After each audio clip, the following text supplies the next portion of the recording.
Broncos country, football is back in the Mile High City.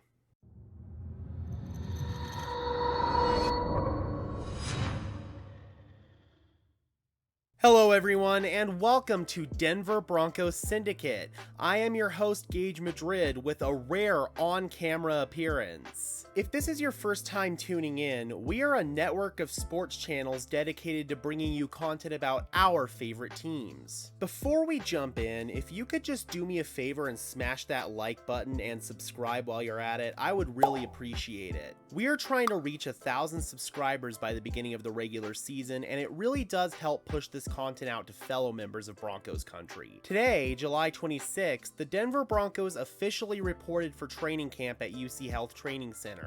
Tomorrow, July 27th, they'll begin practicing. From July 27th until August 11th, these daily practices will be free to attend and open to the public, with the exception of Sundays, as the team will have those days off. Practice begins at 10 a.m. with the gates opening at 9. It's recommended that you arrive around an hour early, as entry is on a first-come, first-served basis. This will be Broncos country's first in-person look at Russell Wilson in the orange and blue, so I imagine that it'll be a pretty heavy attendance. Today is where the entire team, rookies and veterans, report to camp, do their physicals, and any other medical stuff that they need to take care of. They will also do some strength and conditioning stuff today, but there's not going to be a whole lot in the way of actual football activity. Additionally, the Broncos held their first press conference in about a month. We got to hear from General Manager George Paton, Head Coach Nathaniel Hackett, as well as Justin Simmons and Cortland Sutton. This year, the team enters training camp with the highest expectations since the Peyton Manning era. It all starts with the hiring of Coach Hackett and the trade for Russell Wilson. George Paton said that Hackett's energy has already rebooted the locker room, and that the trade for Russell Wilson has been game-changing, both on and off the field. That's what having a franchise quarterback will do for you. Despite the lofty expectations, Paton said that the team is going to embrace the process. We still have a long way to go. We haven't won here in 5-6 years. The team believes that they have the pieces in place to change that. Paton said that the team has a good blend of veteran players, young players, and foundational type players. It sure is nice to enter training camp for the first time since 2015 without some level of question marks surrounding the starting quarterback position. Gone are the days of quarterback competitions between Trevor Siemian and Paxton Lynch. Gone are the days of veteran duct tape quarterbacks such as Brock Osweiler, Case Keenum, and Joe Flacco.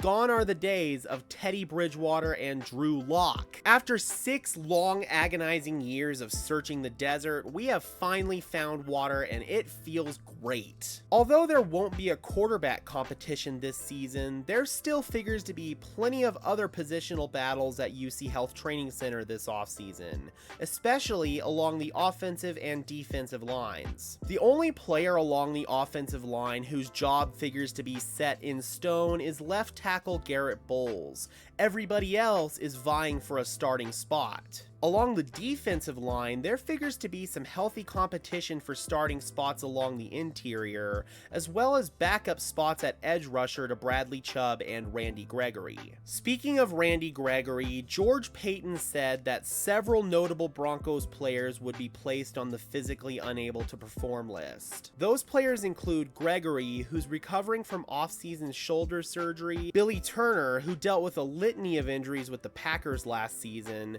and KJ Hamler, who of course tore his ACL in week 3 last season. Additionally, Paton announced that undrafted rookie edge rusher Christopher Allen would be placed on the non-football injury list, as he's still recovering from an injury that he suffered in college. There shouldn't be too much cause for concern for any of these players, as they are all eligible to be activated at any point during training camp. As far as Randy Gregory is concerned, the team has been really impressed with his rehab up to this point, and Coach Hackett said that they fully expect him to be ready to go for week 1. It also sounds like similar situations for Hamler and Turner.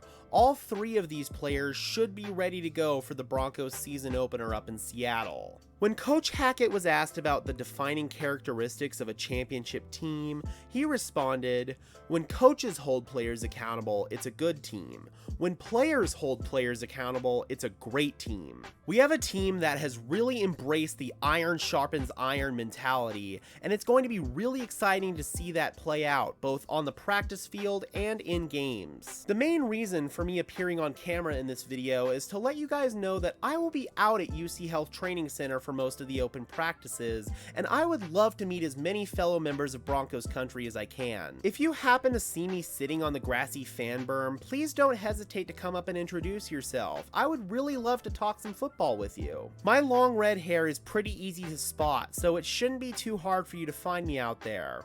I'm super pumped for camp, and I'm super pumped to meet you guys. Be sure to leave a like on this video, as well as subscribe and ring the notification bell so you don't miss when we upload. And while you're at it, be sure to follow me on Twitter at Gage Madrid NFL for even more Denver Broncos coverage. And for now, this has been another episode of Denver Broncos Syndicate. I am your host, Gage Madrid, saying peace out and let's ride.